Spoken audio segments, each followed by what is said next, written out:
and businesses and individuals to thank for helping us run these donation-based programs in Southwest Montana. And thanks to each of you who contributed a donation by paying for this course. Yeah, so a couple things with our Q&A tonight. We have 4 presenters here. We're going to be doing short recaps, about 5 to 10 minutes long, followed by Q&A open Q&A sessions. So if you have questions that pertain to like a particular topic from those YouTube videos, you can ask them to like in the specific section, or you can just, you know, kind of shout them out in that chat box or Q&A. Field day reminders. Here are those listed field days for December. Just a reminder, this year our snowmobile field days are in January and they have a separate sign up. So if you're tuned in tonight and you're like, wow, I want to take a snowmobile field day instead, contact us, friendsofgnfac@gmail.com. We can get you sorted out there. But big reminder, please fill out your waiver prior to the field day. And there's a link to that waiver in the chat box. So yeah, field day meetup time, 9 a.m. At the base of Sunnyside Lift at Bridger Bowl. A couple more reminders for those field days. They're from 9 a.m. to 3 p.m. We're going to be outside moving around the whole time. So plan accordingly. Bring touring equipment or plan to boot pack. So if you're going to be boot packing, make sure you got a way to carry your skis or board on your backpack. You're going to be a lot more comfortable if you can carry it on your pack. If you have beacon shovel probe, bring them with you.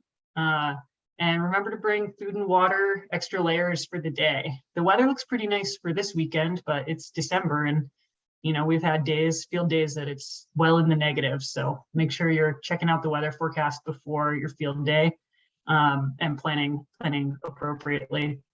So really important reminder, if your field day is during Bridger's operating season, you need to have leashes or a retention device for your equipment.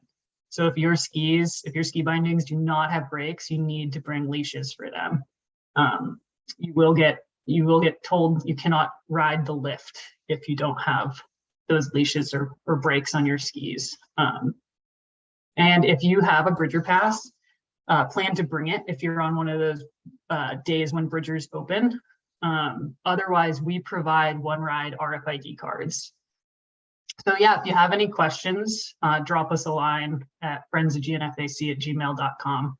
So those are the major reminders I have for people who tuned in. Couple of Zoom reminders. I kind of covered a few of these already, but there's a couple ways to get your question answered. Chat box, Q&A. You can also raise your hand, and the raise hand function lets you answer or ask a question live. So those are those kind of major features of webinar. All right. We'll dive right into the first talk. So just a reminder, my name's Shannon. I'm the education coordinator for Friends of GNFAC. And the first recap is our intro to terrain and avalanche. So what this presentation is going to go over is just an introduction to avalanche terminology and concepts. So why we care about avalanches, why you all are taking this course, and then hinting on like identifying avalanche terrain, thinking about the big picture, thinking about consequences. And then the recap will end with just simple steps to reducing your exposure traveling in the mountains. So that kind of baseline question, and I'll also say this too as we dive in here, if you have questions, I'll be answering them right after this recap, and that's kind of the flow of this evening. The presenters will give their 5 to 10 minute spiel, and then they'll be opening it up for questions. So that's kind of the format of the evening. But back in, you know, what is an avalanche? The talk that I gave in those fundamentals lectures, the main point was like, avalanches are snow moving down slopes. We have different types of avalanches. As backcountry recreationalists, we're primarily concerned with slab avalanches due to how they form, fracture, and move. Slab avalanches can break really large on slopes. They can entrain a lot of snow, and they can move really fast. And that makes them dangerous to us as skiers or riders. And I think then the final point here is when we talk about size of avalanches and size of avalanche terrain is just considering that even small avalanches can pose really serious consequences. So yeah, why do we care about avalanches? Last year, 27 people died in the US due to avalanches. It's that #1 killer on public land in the winter. And if you're recreating in the winter in the mountains, you need to know about avalanches because you could be traveling in places that avalanches can happen or affect. So next we hit on like just the recipe for a slab avalanche. So to have avalanches, we need a couple things. And my talk really hones in mostly on the type of terrain you need to have avalanches. Later, Ian's going to talk more about the slab and weak layer, so the formation of avalanches with snowpack and weather. And then Alex is going to talk more about the trigger element or the human element involved in avalanches. So when we think about avalanche terrain, we want to ask ourselves a couple questions. Is this terrain capable of producing avalanches? And that question it's really knowable, which we'll talk about. It's a very concrete whether or not terrain is capable of producing avalanches. It's more, do we have the conditions present for there to be avalanching on that slope? So the next question with terrain is, what are the consequences if there's an avalanche here? And then the last one, what can we do about it? And that's kind of the important take home for this course. So where are avalanches going to happen? Our basics. We see most avalanches in terrain that's 30 degrees to 45 degrees in steepness. And my talk covered a lot of different things about aspect, elevation, slope shape and size. And then it talked about the consequence of different terrain. So those are just kind of the recaps of what my talk discussed. But I think the biggest take home here is like, we can know where avalanches happen. And there's a lot of visual indicators for where avalanches run on slopes. And then the next part of that would be like keeping it simple. You know, what do we know? Because there's a lot of things that you can observe when you're out in the backcountry. And a lot of those observations take, you know, years to be able to sort through and be able to come to like good conclusions about what we're seeing around us. But we can do a couple things every time we go out that really are gonna stack the odds in our favor. And those are following good travel practices. And I would also say too, like knowing what avalanche terrain looks like and knowing when you're in or about to enter avalanche terrain is going to keep you safer in the long run. Like that's why you take an avalanche course, so that we can go out and look at the mountains and be like, that is avalanche terrain. That's what slide paths look like. And that's what we're going to do in our field days. But we're also going to talk about in the field days, these like good travel practices. So like traveling one at a time in avalanche terrain, communicating. And like the point I was just making about knowing when you're in avalanche terrain or about to enter it, or you can observe avalanche terrain, the important step is communicating that to the people you're out with, of being like, wow, that slope looks like avalanche terrain to me. Are you sure we want to skin on it? Having that kind of communication is really important. And then, yeah, part of this travel one at a time in avalanche terrain is really just about reducing your exposure to avalanche terrain. So when we're stopping or regrouping, or maybe pulling over to dig around in the snow or to have a snack. Like, we're making sure we're doing that from less exposed areas. So areas that are not subject to avalanche terrain, or you're not directly on an avalanche slope. So that's kind of those everyday out, like if you can follow these type of rules of travel, you're going to keep yourself a lot safer in the long run. And the last point on that is choosing your terrain to match conditions. And Alex will talk about this a bit in his recap, which is about decision making. And yeah, just choosing appropriate terrain for what's going on with the weather and snowpack, even what's going on with you and your group. And sometimes that looks like not riding an avalanche terrain for the day. So just keeping that big picture in mind. All right, I think we'll dive into some questions here. And then next it'll go to Ian with weather and snowpack. Okay, so I think I'm gonna unshare my screen here, and then I'll start taking some questions. And Ella, Alex, or Ian, feel free to ask some questions while I'm taking a look here at my screen share. All right.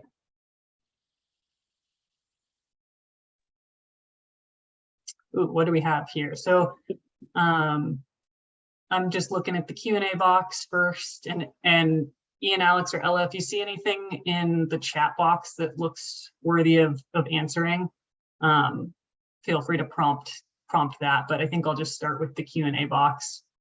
And this question from Anonymous is, how do you safely travel uphill in the backcountry? Do you go one at a time, or is there a different method? And you safely travel uphill in the backcountry by being aware of your route and route finding in such a way that you're avoiding avalanche terrain when it's reasonable. There are times where you'll cross through avalanche terrain, and you can choose to do that one at a time. Obviously, there's some circumstances where it might be safer to travel as a group all uphill in avalanche terrain. An example I'm thinking of with that could be boot packing up a couloir with a group, or traveling in glaciated terrain. So those kind of considerations. Thanks. That's a good question. Okay, next question. Someone was asking, Faith's asking, is still room in the snowmobile field day? Yes, there is still room in the snowmobile field days. Those courses are listed on mtavalanche.com in the education calendar, and you can check them out there. All right, any other questions?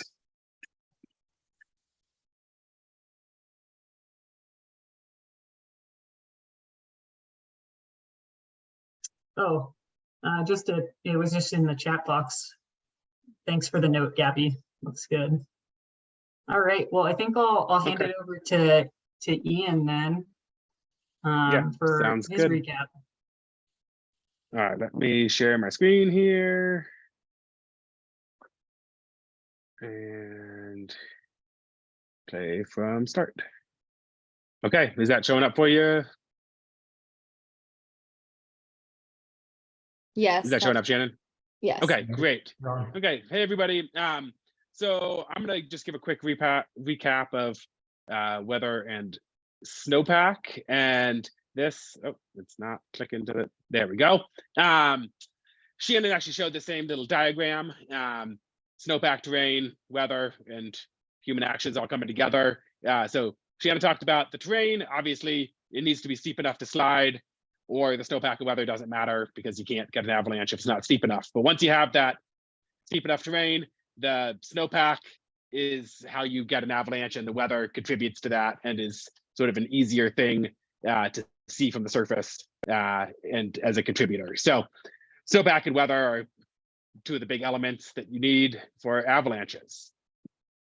Now let's get this little video to play. Right, this little video here is just showing the idea, right? Throughout the winter, there's different storms, there's wind, dry periods when it might get a weak layer forming, snows again.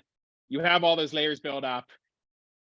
The only thing you can see from the surface is this big field of white. That's why we oftentimes encourage digging in the snow so you can see what those layers look like, following along throughout the season and reading our forecast so we can give you that picture of what all those different layers look like, because that's really what's going to drive the avalanche hazard on any given day. So to get an avalanche, we need a slab and a weak layer. And this video is just showing somebody pushing on that hard snow at the top and then just scooping out loose, sugary snow beneath it. And it doesn't have to be this dramatic. This is a pretty obvious hard layer over a huge soft layer. The weak layer only needs to be, it doesn't even need to be an inch thick. It could be a really thin layer of weak snow. So hard over soft is the basic recipe for an avalanche. It doesn't need to be this hard either. It can be just a little bit harder than the snow beneath it. And that recipe still works. Let's go to the next one here. Here we go. There's a couple of different types of instabilities that we can get in our snowpack.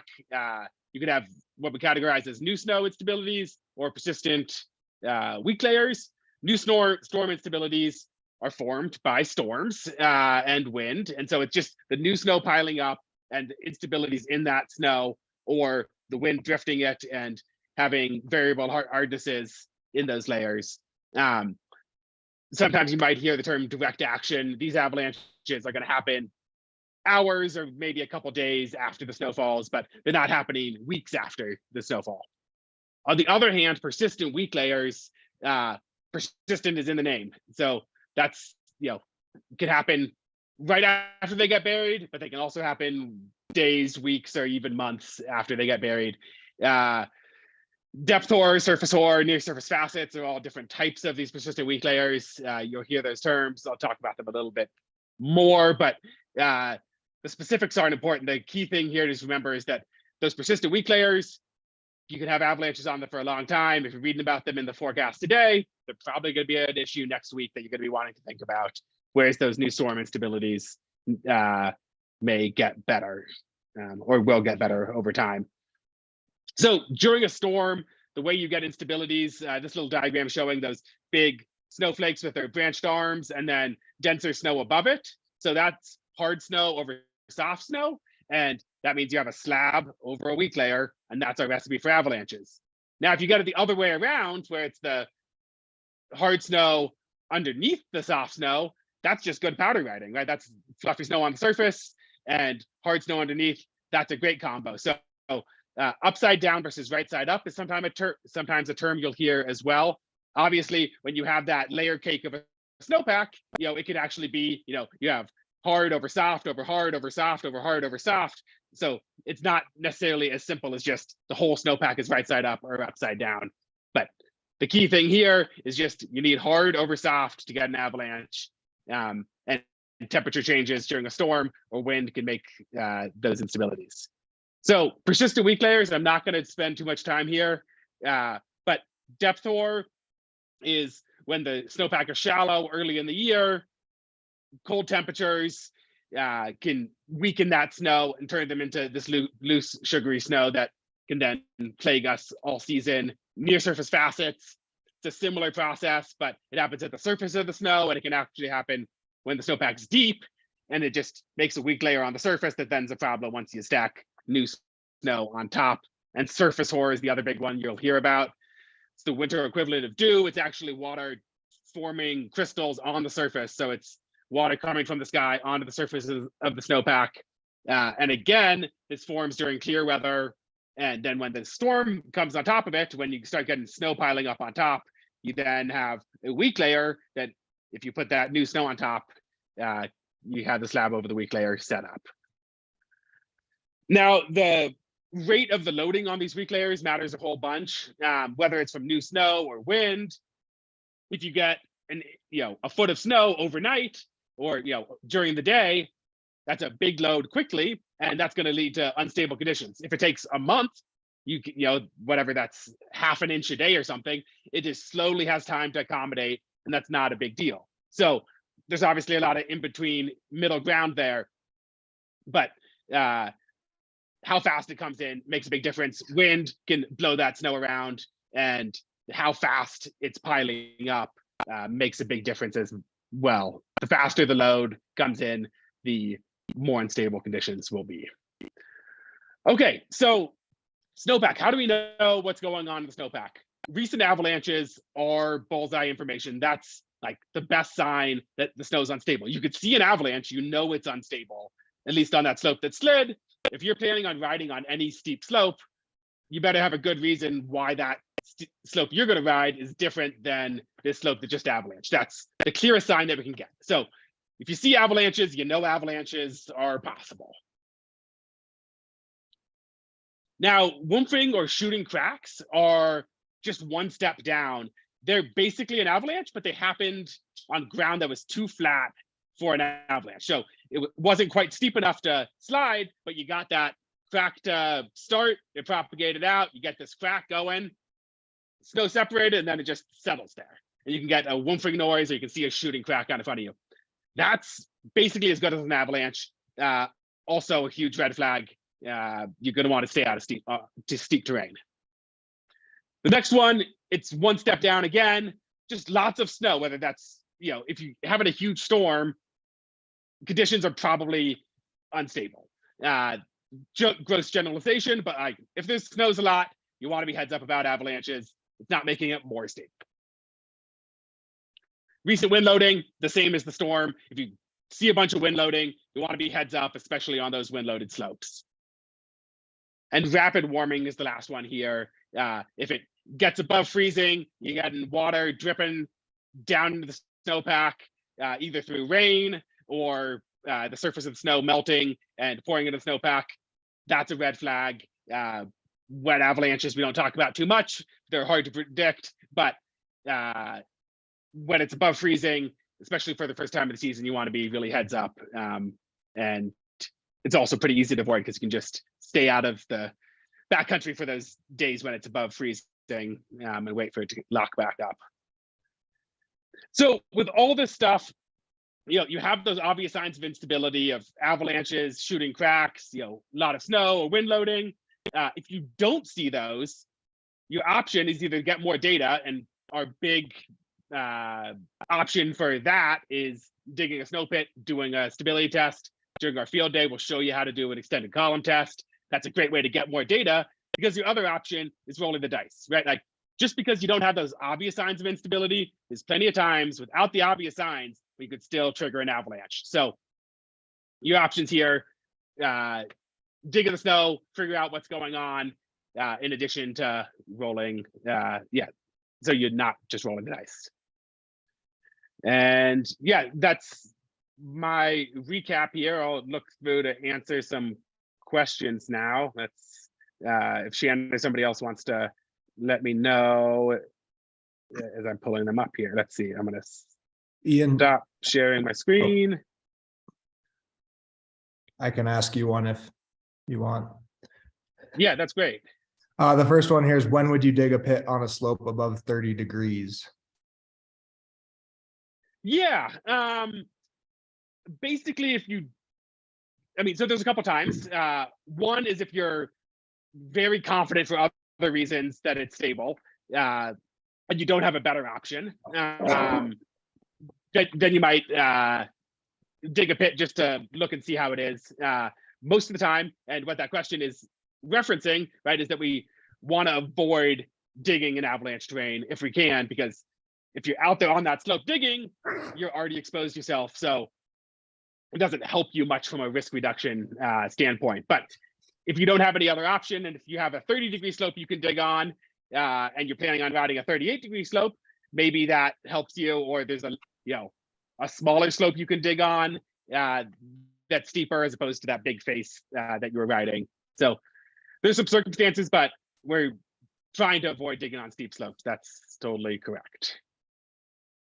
And a lot of times, if you, maybe you said this, if you do dig on a starting zone that maybe you're about to ski anyway, and you just want to double check,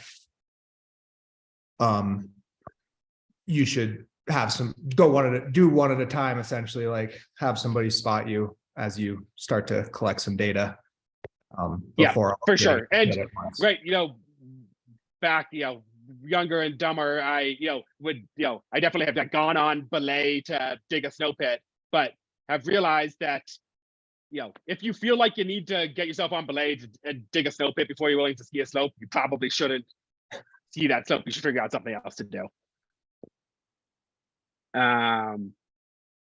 Okay, is it ever safe to ride or be on an upside down snowpack?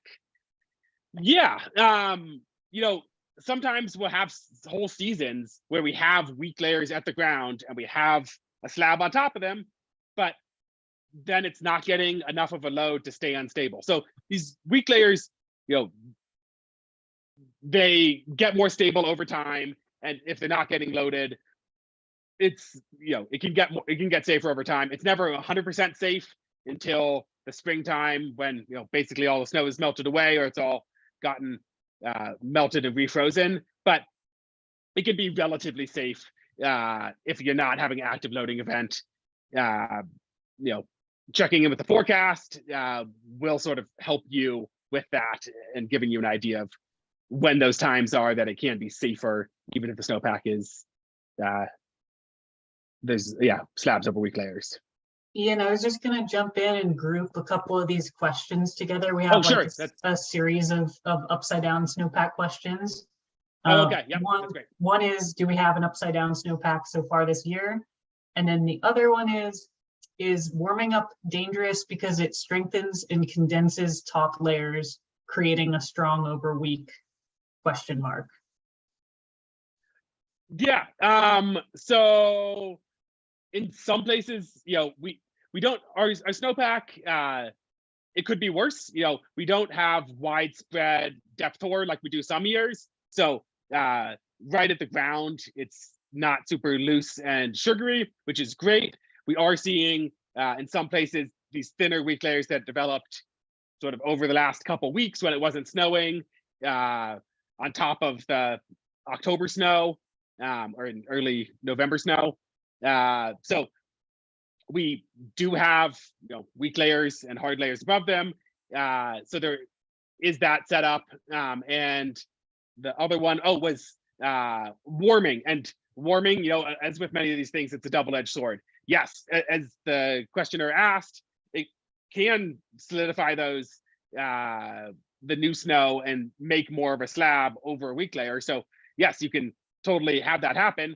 Also, when it warms up enough, that also, having a warmer snowpack helps things bond up and heal. So in the short term, anything happening rapidly is not a good sign. It's not good for stability, but over the long term, being warmer helps the snowpack heal and stabilize.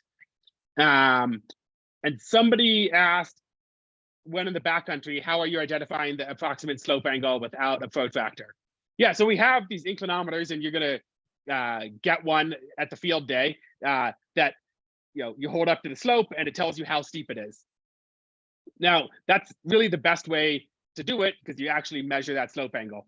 The only way that I know how to do it without that is to do it enough times that you learn how to look at a slope and be able to tell how steep it is. So if you guess and check over the course of weeks or months or years, really it takes, and keep checking yourself, you'll learn how to tell. And the important thing, right, is it steeper than 30 degrees? Is it not steeper than 30 degrees?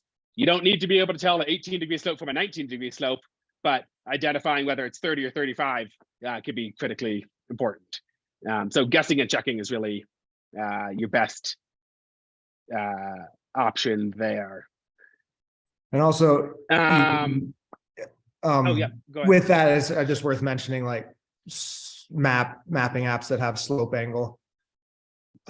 It's a good starting point to kind of plan your tour. And especially if you're being really conservative, you can really avoid steep slopes by looking at maps and doing a slope angle overlay on like Gaia or Onyx or Caltopo or all those. But also be aware that there's a lot of error in that. So give yourself a wide margin and always double check when you're actually in the field. Yeah, thanks, Alex. And there's another question here that sort of ties into that, of where do you typically check snow conditions? At the top, midway, is up as you're hiking, up everywhere in between. And yeah, it's all of the above, sort of as Alex was saying, you can, start off with reading our forecast at home. That's like a way to check snow conditions. And then when you get to the parking lot, you want to be looking and seeing how much it snowed. If you see wind loading on the high peaks as you're going up, just paying attention as you go. If you were asking about digging a snow pit, you want to dig a snow pit as close to it on the most representative slope you can to the avalanche terrain that you're thinking about riding. So in that case, you want to try and, if you're trying to ride off the ridge, you want to dig it up near the ridge on a slope that's not quite as steep, that's not avalanche terrain, but has similar wind loading features and whatnot. But in terms of checking snow conditions, it's from right now to the end of the season is when you should be checking snow conditions. Okay.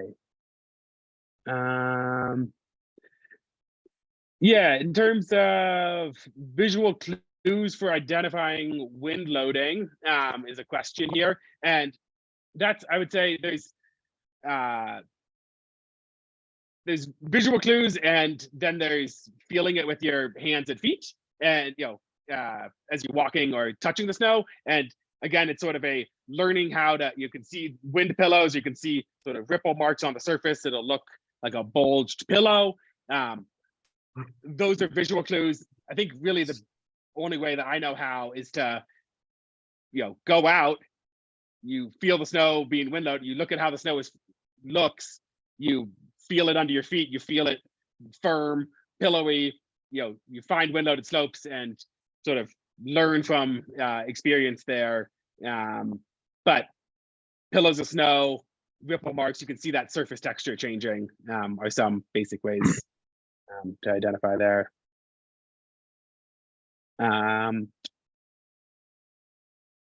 Somebody else is asking about what other sort of measurement gear would you recommend we carry for assessing conditions, a saw, inclinometer, etc. Yeah, I mean, yes, I carry a saw and an inclinometer. Inclinometer, I would say, is like number one. We'll also hand out ECT cords, which are just P cords with that you can tie knots in, and you can use an avalanche probe or two of them to cut out a block. So a saw is definitely not necessary. Just your basic shovel and probe plus a cord will get you basically all the way there. And the inclinometer is great for learning how to identify slope angles. Where else are we here? Okay. Ian, did you see the question? I don't know if you're about to answer it. Expand a little bit on facets. Yes, I just saw that one. Perfect. Yep. So yeah, so there's a whole bunch of different ways that facets and weak layers can get formed. It involves, it's the temperature difference in the snowpack, whether it's the whole snowpack with depth or just the top surface with near surface facets. The processes of them, aren't as important as knowing what to do to deal with them once you have them. They form generally during clear skies when you have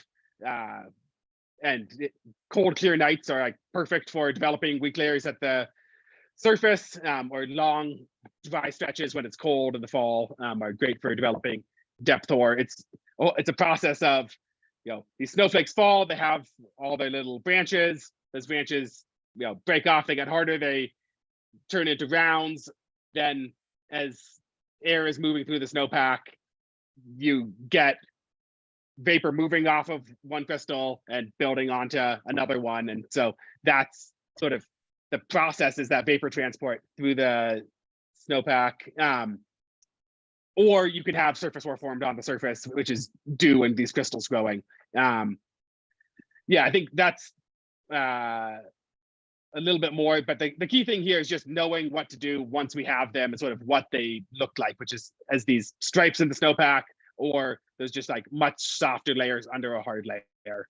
And somebody is asking what a ECT cord or P cord with knots. And yeah, it's what you're going to be given this weekend. It looks like a shoelace, and really, it's, I've had, things from, really skinny to fatter, and yeah, you can figure out what works, but it's 4, 6, maybe 6 feet long, and just a string with some knots in it that you pull back and forth and use sort of like use as a saw. And I think this next question from Kelsey, this actually seems like it might fit in well with Alex's talk about human factor and decision making. If we want to bucket to the next round. Let's move on to there, and we'll answer Kelsey's when Alex is done with his. Perfect. Thanks, Ian. Yep. Thanks, everyone. Thanks, Ian. I will get my video.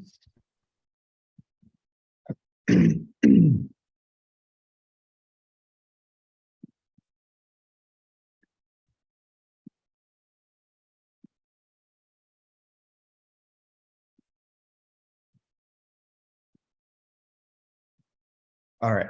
We've got you. Got me. All right, thanks.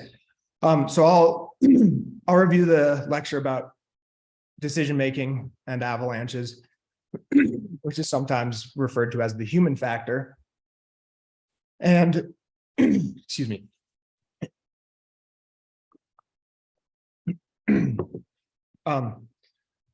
So Ian and Shannon touched on the terrain and the snowpack and weather factors that create avalanches, and they can happen on their own naturally.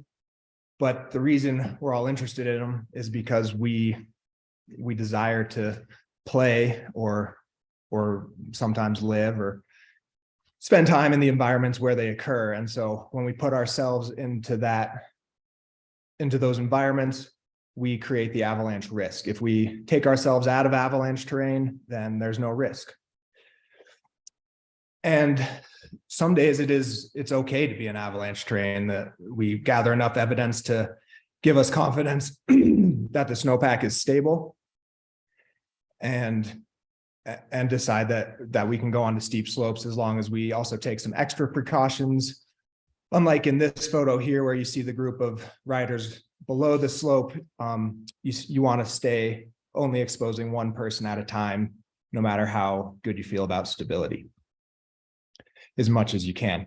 And then this is that same slope on a different season, different snowpack, and the snowmobile triggered this avalanche that was up to 15 feet deep at its deepest point and tapered down to about a foot or two at the edges. And so this was a snowpack where we were really telling people to avoid avalanche terrain, and it didn't take too much to trigger a big avalanche. And so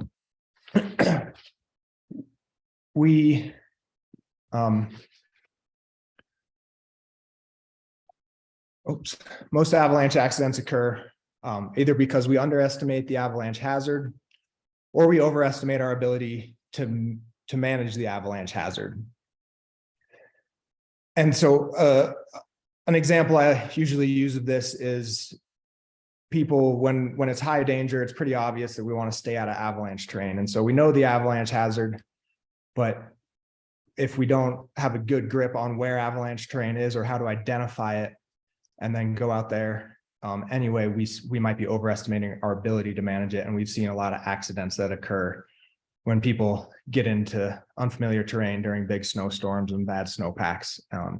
So those are times when we want to give ourselves big margins of error.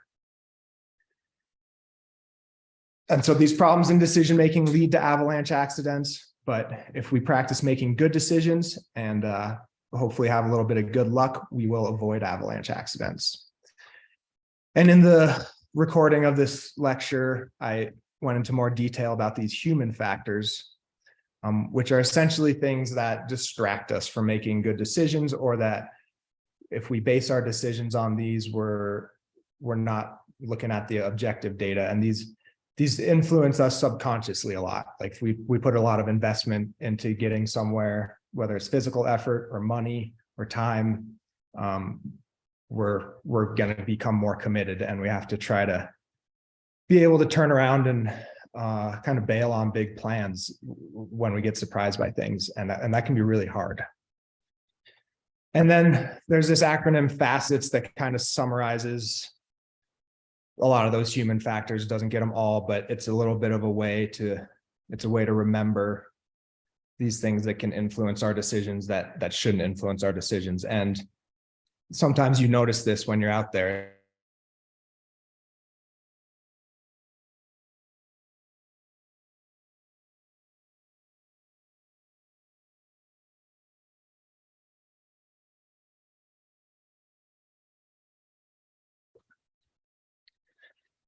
A touch on the side country terrain or lift access backcountry over, well, this data is a little bit old, but essentially 10% of avalanche fatalities have occurred after someone left a resort.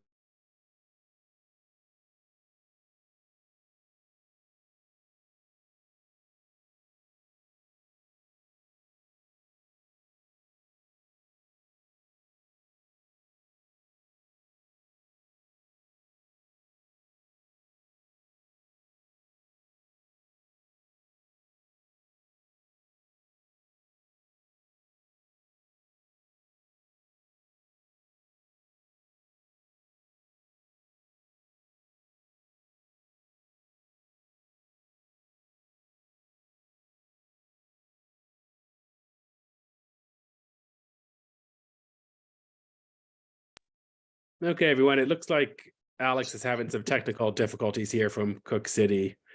Thanks, Ian. Yep. I can pull up, I think I have that slideshow, or Shannon, do you have it ready and we finish off?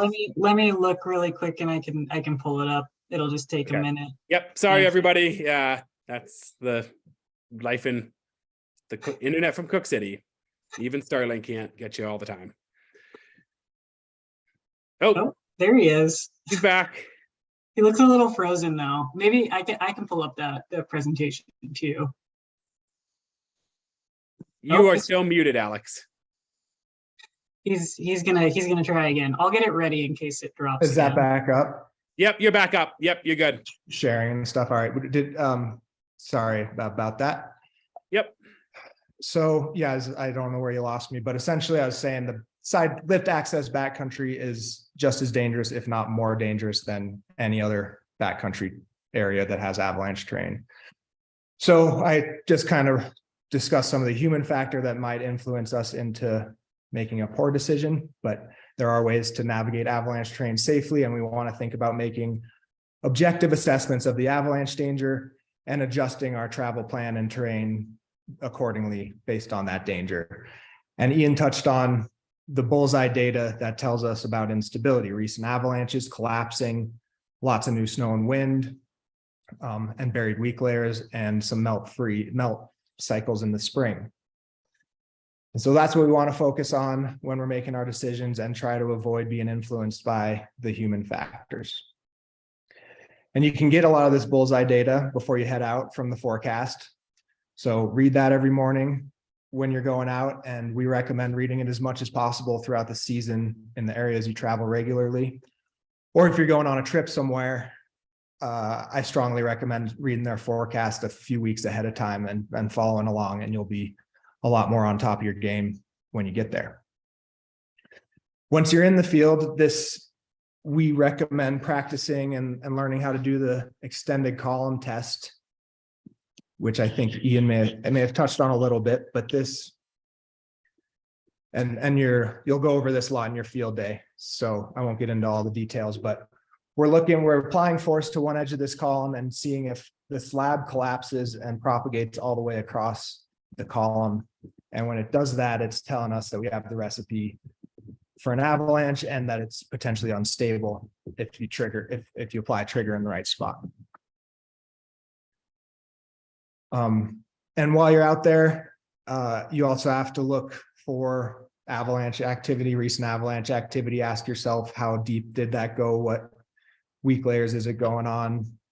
Where else might you find that and want to avoid it? Look for blowing snow along ridge lines, and really anything if you're seeing things that you didn't anticipate because maybe the forecast was wrong, the weather forecast or avalanche forecast, update your plan, and stay out of harm's way. And this is just a reminder slide that treed terrain, trees don't equal safety. If it's steep enough, it can avalanche. And if the trees are spaced far enough apart that you can travel through them, it can probably slide.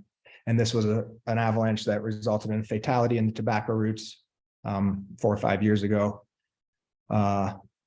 And these sorts of slopes just often give us false senses of security, and when in fact they're a lot more dangerous because trees create terrain traps that'll beat you up.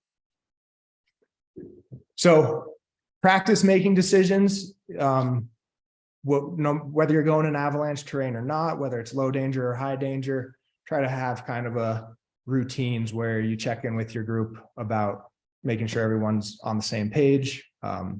Whether it's setting up a trip plan the night before or the morning of at the car, come up with a personal routine that works for you and where you won't miss critical steps when it really matters. Because when it's really bad, it's snowing hard and we're all excited to get out and ski powder, and the human factors can get the worst of us. So stay on top of that, practice, and if you can't be good, be lucky. But when you do get lucky, it's good to recognize that and you'll improve. So when we make mistakes, we like to debrief, see where we might have went wrong, where we might have gotten human factored. And sometimes we get lucky and it's not as obvious. So it's good to debrief every day and think about where maybe you did something you wouldn't have done if you weren't in the heat of the moment or something. And I will end it on that and try to answer any questions. Yeah, Alex, there's some in the Q&A. Kelsey is asking, are there any other easy rules you've come across similar to what I was talking in my presentation about? Anything that happens fast is more risk. So she's asking, yeah. Yeah, and I think that's a good one. I think anything simple rules are kind of the only rules you're gonna be able to trust.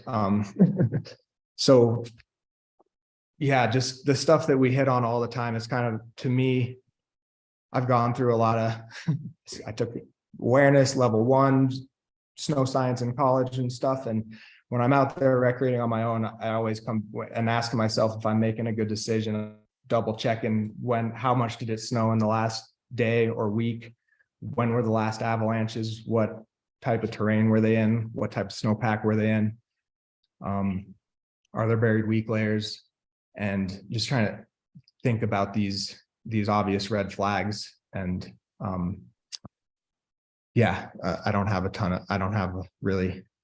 Yeah, I was going to jump in there. that. Yeah, I think the red flags are nice, like kind of hard and fast checklist of like, if you're seeing increased loading, like what Ian was talking about, or rapid changes, then it's a good heads up that maybe you should be dialing back your exposure to terrain or the terrain you're in.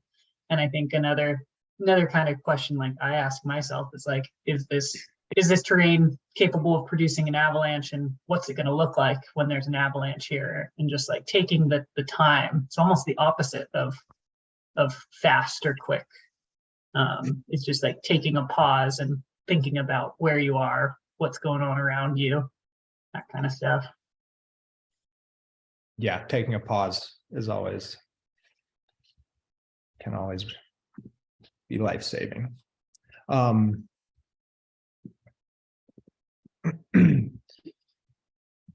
Other tricks to manage human factors. Well, one thing is how you set your expectations, I guess. There's something called just being able to be content with not getting to your goal for the day, and knowing that at the beginning of the day is something that has helped me over the years. If I, as soon as I get out the door, I'm just like happy to be out in the backcountry. And there's definitely days where I feel more driven to get to a summit or a goal and might push on a little harder, and I've definitely been at decision points where you contemplate for a long time and then turn around or don't, and maybe you should have, or I should have. But I think, yeah, once you turn around, you have a lot of regrets, and learning to be content with that decision, because you'll never know what would have happened if you kept going. But when you turn around, you probably made a good decision. So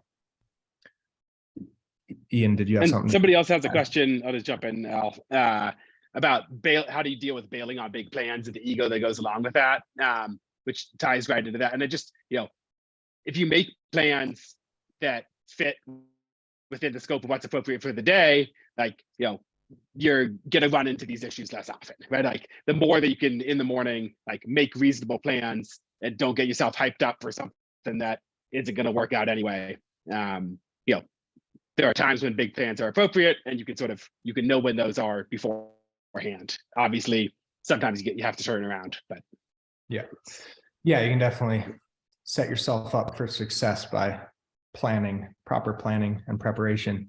And I see this, if you don't mind sharing any stories of having to stop skiing with someone because you didn't feel safe with them. I definitely have a couple stories. I think it's just a good point that you match your partners to what you want to be doing too. And so they're not pulling you into something that you don't want to do, or vice versa. I mean, if you're the type that feels like you're dragging your partner and making the decision to keep going forward, maybe they're not the best partner for you. And if you're always telling your partners to turn around, then maybe that's not the best. But I won't go into a specific story, but I've definitely had instances. And just there's nothing wrong with having friends that you don't go skiing in the backcountry with, right? Like I have friends who I love and respect, and don't go backcountry skiing with it because I don't trust their decision making. So I think, that's without specifics. And I was totally gonna okay. jump in and say, like, I've got resort skiing friends that are great to go ride lifts with, but they're not necessarily the people I'm going into the backcountry with.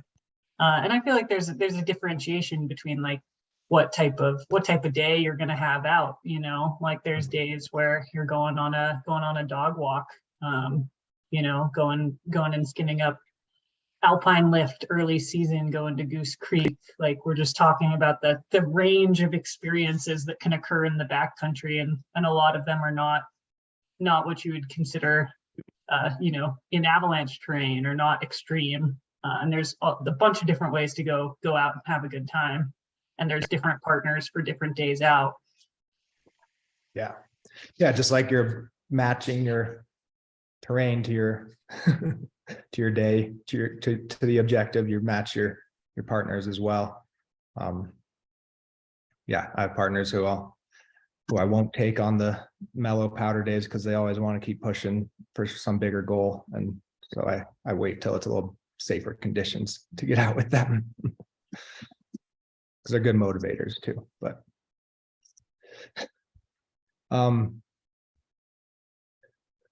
going out alone, I go out alone. When I do, I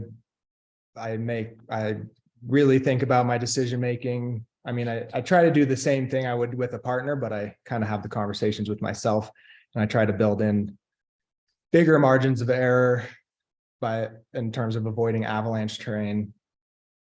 But I also think it's important to, when you're with a partner, to think about if you would ski something if you were by yourself, because just having a partner that if you wouldn't do it by yourself, you probably shouldn't do it just because someone's watching you. And I don't ski a lot of avalanche terrain by myself unless it's like low danger, refrozen in the spring. And then there's other hazards if you fall. So that's personal risk, but yeah.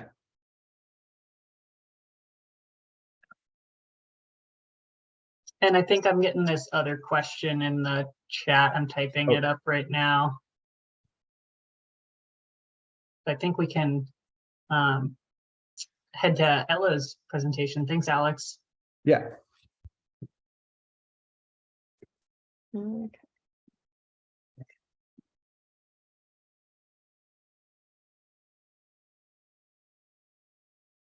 All right, does everyone have that? Shannon, do you have that? Looks good. All right. So I'm going to talk about the avalanche rescue part of this. Just move my Q&A here. So planning for the unfortunate event of having to actually use your skills. So rescue gear, everyone in your group needs to have the 3 essential rescue equipment items, and that's a transceiver, a shovel, and a probe. And the way to look at that is your transceiver gets you close to your partner, your probe locates your partner, and your shovel is what gets you to your partner. And it's important that everyone practices with their rescue equipment. You practice with each aspect individually, and then you put it all together and work on drills, how it's situated in your backpack or vest, and just become more efficient and competent with your equipment. And within a search, you know, there are still hazards, and you're going to want to follow that golden rule of traveling one at a time in avalanche terrain when possible, and watching your partners from a safe location. So if someone in your party is caught, you're going to try and stay calm to the best of your abilities, take a breath, have a plan, and begin the rescue. So when you're descending or ascending a avalanche terrain, you should think about your contingency plans beforehand. So that way, when and if something does happen, you've already done the initial step of, well, okay, I have a basic plan here. I'm going to cut to the left or to the right, stuff like that. And if you are caught, again, you're going to want to try and stay calm to the best of your abilities. And you're going to want to try and get to the sides of the avalanche to the best of your abilities. Swim, just trying to keep yourself above the snow surface and make yourself as large as possible, because that's going to help you stay higher up in that avalanche debris. So as a searcher, if you are at the top of a slope or even from the bottom, you're going to want to first decide whether or not it's safe to approach that avalanche debris. You're going to obviously be in search. And with your transceiver in search, you're going to move down the slope or up the slope, depending on where your original location is, to where you first get a signal or your last seen point of your partner. So you're looking for your signal. You have your course search, which is once you have a transceiver signal, just trying to get those numbers lower. Your fine search is when your transceiver is reading less than 3 meters. And then you have your pinpointing, probing after that. And the final step and the hardest step is digging. So the proper probing techniques, you're going to begin your probe at the lowest reading on your transceiver. So, you know, I like to do a square or a cross when I'm doing my pinpoint search, and you guys will go over this in the field session. Everybody has a little bit different techniques, but the lowest point or reading on your transceiver is where you're going to start probing. You're going to probe in concentric circles if you do not hit your partner on your first or second go. And your spacing for those concentric circles or spirals is 10 inches. And, you know, none of us are perfect. And so what you really want to aim for is your boot length. Everybody has a boot. It happens to be on the ground. So when in doubt, stay calm, use about the length of your sole on your boot and probe in those patterns, either the spiral or the concentric circles. An important part is that you are probing perpendicular to the slope. So if my slope's 45 degrees, I'm going to come in like this. You do not want to be probing plumb. And with that, you want to be probing consistently at a consistent angle. So don't just probe plumb and then perpendicular. You know, you want to be staying perpendicular to the slope. And then once you have confirmed your probe strike, you want to leave your probe in there. And it's kind of a gut reaction to probe, you hit it and then jerk your probe out, but you really do want to leave it in there because that's going to help you dig to the proper location. And, you know, overall, it's going to make the digging more efficient. If you do need to remove your probe, it'll be at a later point when you've been digging and it's about to fall down. You've already located your partner and you're just removing it out of the way so you don't lose it down the slope. Digging is the hardest aspect of an avalanche rescue. And so you're going to start downhill from your probe strike and roughly 1.5 times the burial depth downhill. So if my probe is reading 1 meter, I'm going to go about 1.5 meters downhill. No one's, going to fault you for being precise. Just take a couple steps downhill and start digging. And the reason you want to do that is because you want to be digging a big platform wide enough to extricate a person. We don't want any little rabbit holes down to anyone. You don't know what part of the body the probe is hit. So you're going to make that nice big ramp down into that probe strike. That's all I have for that aspect. Let me go to the Q&A here.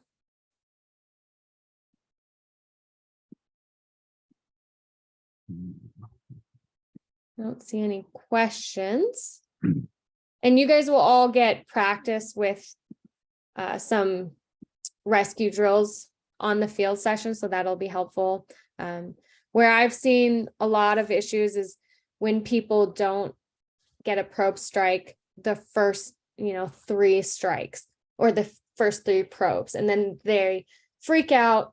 They might try and re-pinpoint, or their pattern just gets messed up. So just take a deep breath, stay consistent, keep your pattern, and continue on. Question in the chat box: is there a specific method in tree well rescue? So whether it's an avalanche and you're stuck in a tree well, or you've ended up in a tree well, the problem's the same. Someone is stuck in snow. The tree adds an extra element of complication as far as digging, but essentially you want to, if possible, you want to get below them, down the slope from them, and start digging up to them. If someone's in a tree well and you can't just pull them out from above, you want to be digging below, because if you're digging from above, you're going to be pushing snow down into their air space that they have around their head if they have one. So really limiting that dig from below, you're going to access that head first. What do you do when you find a person? Hypothermia, CPR, stuff like that. Yeah, so important question. You now have a patient, and so you need to get them out of the mountains to the best of your ability. So, it could be a 911 call for search and rescue to help you with that. Each patient's going to be different. If it's a hypothermic scenario, obviously you're going to be wanting to warm them to the best of your abilities. CPR,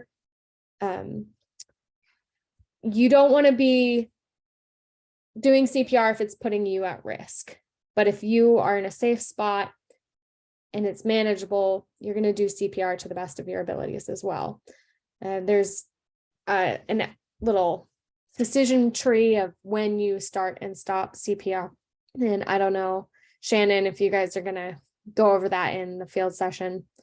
But we probably won't have time for it in the fundamentals field session. We do teach rescue specific courses, and I always tell students in these courses, like, once you find the person and start and dig them up, like, now you're about to begin the difficult part, which is dealing with whatever happened to them and getting them out.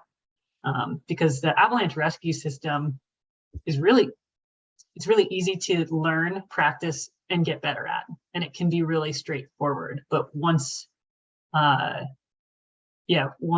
person is on the surface, then all of a sudden things become a little bit more difficult.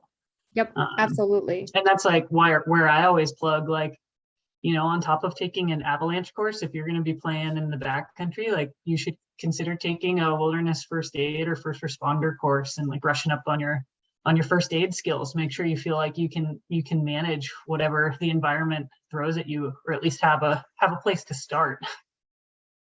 Yeah, you're going out into the woods, and you should be prepared to spend the night and be prepared for, numerous types of medical issues within your group. So definitely like a wilderness first responder or things like that is a good place to start. CPR courses, I believe, are offered free around the county all the time. So definitely look into that. And then what does it feel like when you hit a person with a probe? So you guys will go over this in the field session, but you'll have lots of time to probe snow and you'll see what that's like. It feels different in different snowpacks depending on the layer. But when you hit a person or a backpack on them, it's kind of bouncy, and you'll notice that your probe depth is less than if you were to probe and not strike them. So if they're buried 1 meter deep, but your snowpack and where you've been probing and haven't hit them is 1.5 meters, there's your difference right there. But it's kind of somewhere in between a solid and a bouncy feeling that you'll get in your probe.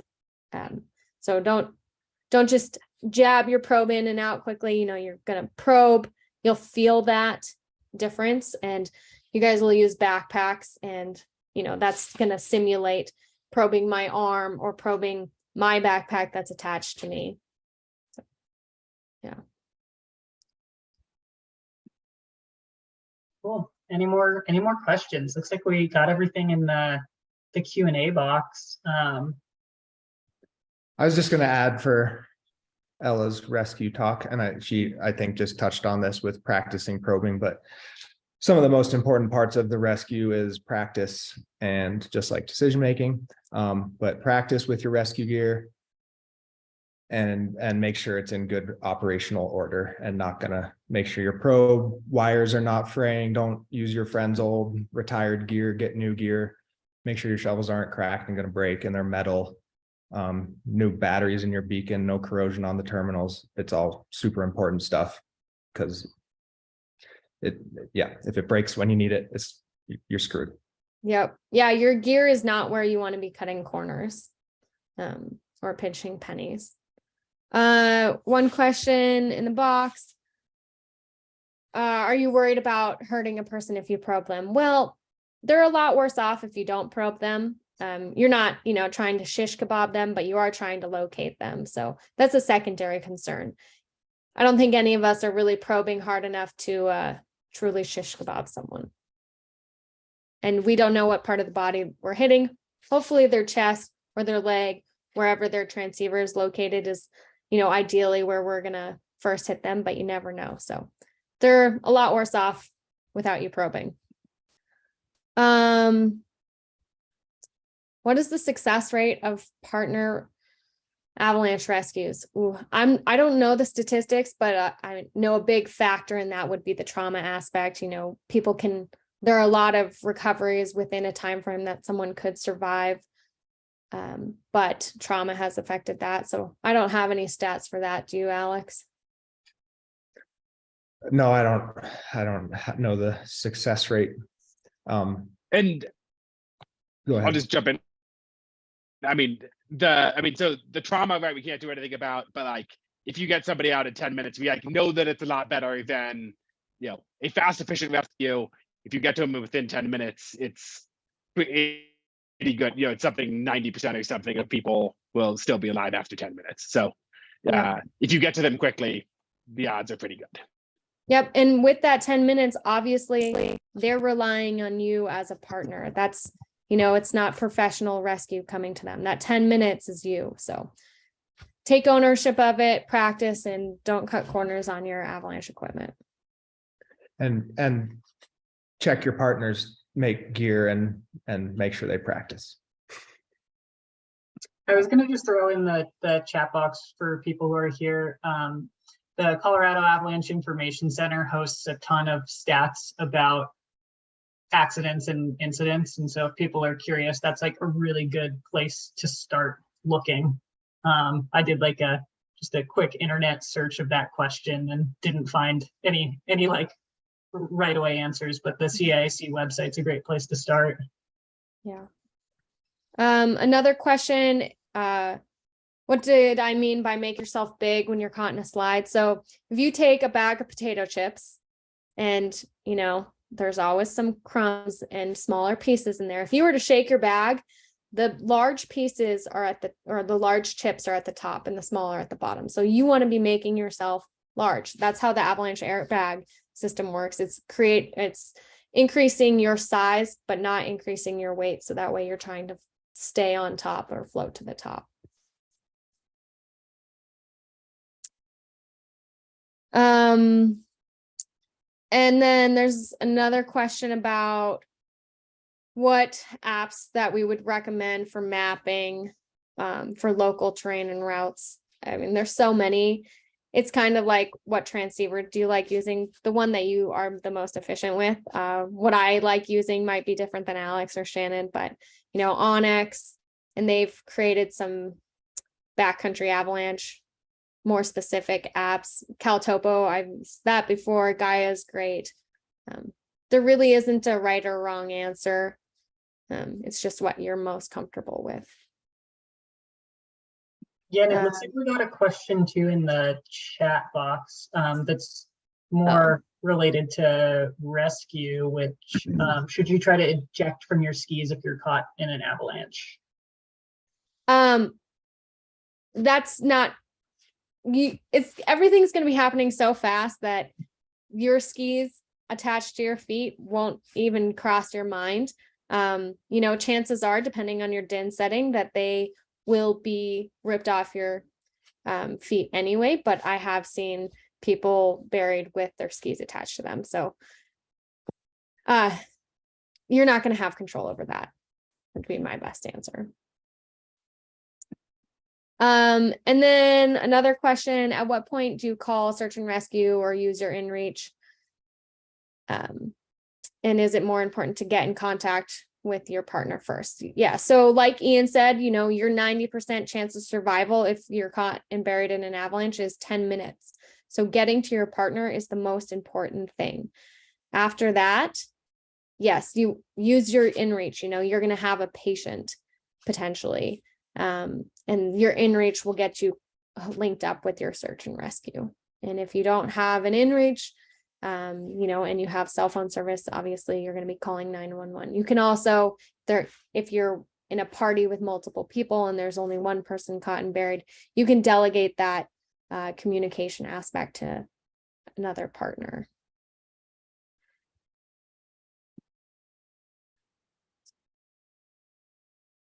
Shannon put up that link to the accidents. I think that has a link to accident reports for all the fatalities in the US over the last 50 years, as long as there was a report written for it. And we also have a page on our website that has accident reports, and it includes some that weren't fatalities. The reason we do that is because we learn a ton from those reports. So I recommend checking those out. They can be a little tough to read. So yeah, take it easy. Don't do it all at once. But when we publish those, there's a lot of learning points, and a lot of the same themes come up. And it just, when you're out in the backcountry, you'll think of that when you come into a familiar situation, and it might help you make decisions. So I recommend reading accident reports when they're published. Is there a dedicated SAR number to call for this area? It's just 911. And that's for everywhere that you go.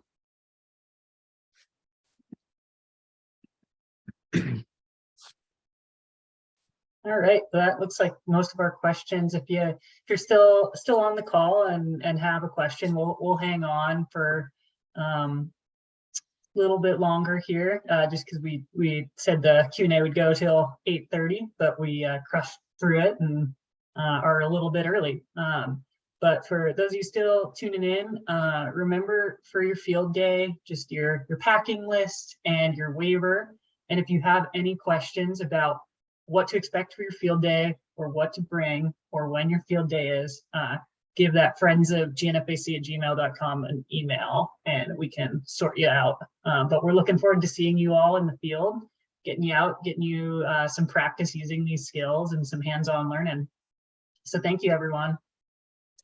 Shannon, do you see the question about bringing skins? Yeah, so if you are planning to have touring gear, you should bring skins. Otherwise, you can boot pack and carry your skis. You should set up a pack in a way that you can carry skis or boards. So if you're planning to boot pack, it's okay to not have skins, and there'll be boot packing groups. We'll try to split up the groups by mode of travel, or if you showed up with your family or friends. But you do not need touring gear to participate, but if you have touring equipment, you should bring the skins for those. Hope that helped answer that question. And yeah, if you have any other questions, feel free to type them in right now, and we can try to help you answer them. And just for people who are on here, even though you showed up for the live talk, this recording is going to, oh, Alex is on 2 times, but this recording will be